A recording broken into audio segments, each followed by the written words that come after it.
Good morning, good afternoon, good evening, depending on your location. Happy Sunday. Now the news updates.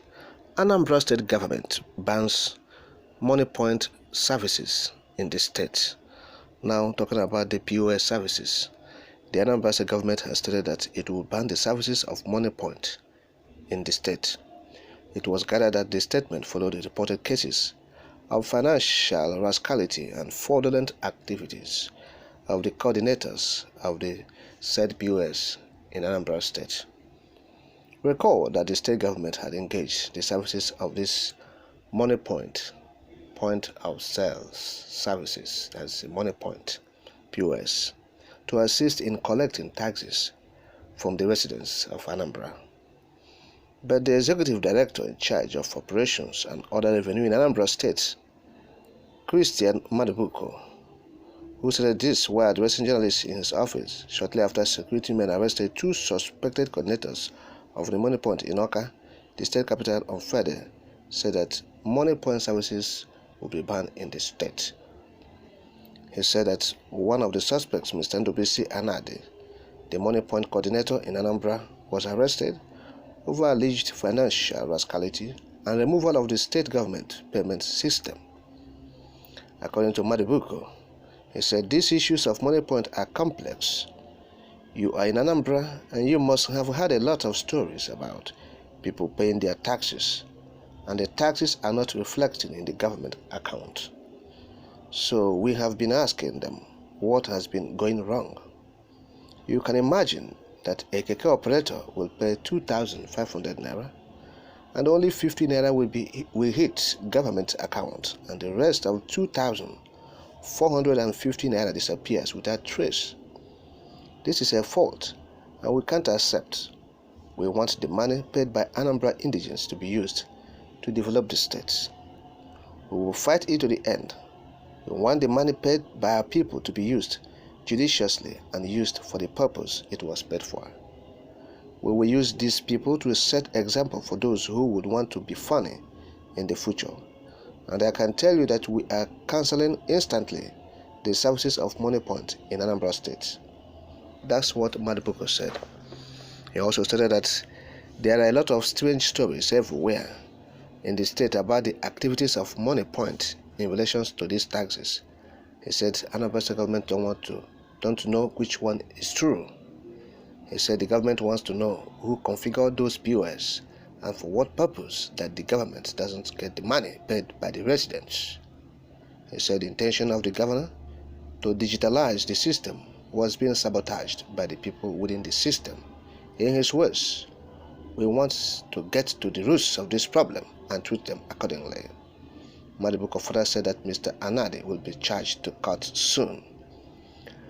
But reacting to it, the money point coordinator, Mr. Anade, said the company received several notifications of the payment made by taxpayers that did not reflect in government account. According to him, it was a glitch in the system whereby transaction will hit money point platform but will not reflect at the central processing system. That's what Mr. Anade is saying, the coordinator of the money point in Anambra State. Of course, the importance of POS in the states, both Anambra, Imo, all other southeastern states across Nigeria, if you like, cannot be overemphasized, particularly in rural areas where commercial bank activities is not present. So the POS people has been helping in that regard to bridge their gap or the vacuum. So, but it is true that for every development, for every idea or terms of technology, it will have some adverse effect or the merits. But this one we're talking about now is synonymous with the government of Anambra State. Yes, because people in that location have not raised alarm, though the Madabuko himself, the coordinator for revenue in Anambra State, said there have been stories in Anambra State about money point services, but I don't think it is so in other states. But the point remains that government must have known what is going on in that regard. Yes, The agents of government collecting these revenues must have known what is going on. That is how they triple the revenue for the states, not only in Anambra State. If you come to Imo State, go to Enugu, go to Abia, that is what is happening.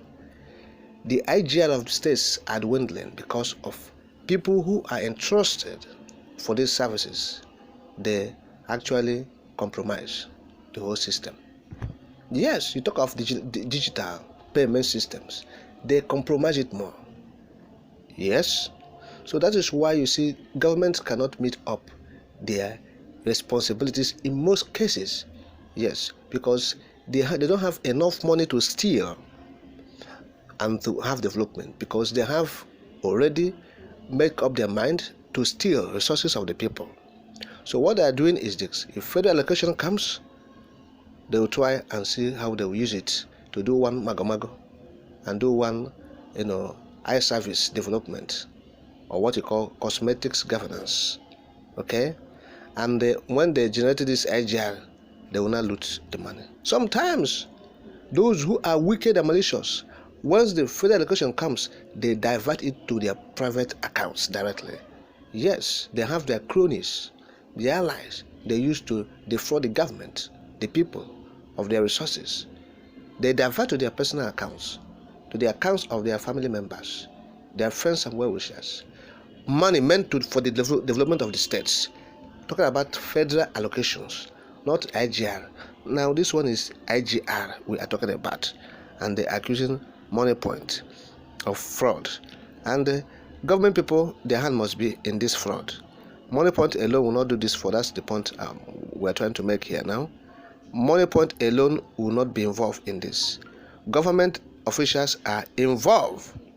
They are into it. They collaborated with these Money Point officials to be doing this thing they are doing.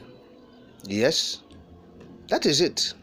They can't do this alone. The POS operators, the Money Point.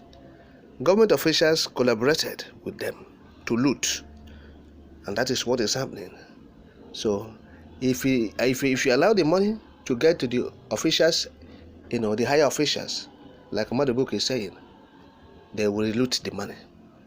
So the people have known that, look, if we allow this money, people will still loot the money. So let us loot the money at the first instance. Look, they are not saying the truth. All these governors you are seeing in Eastern Nigeria, they are not saying the truth. They are lying.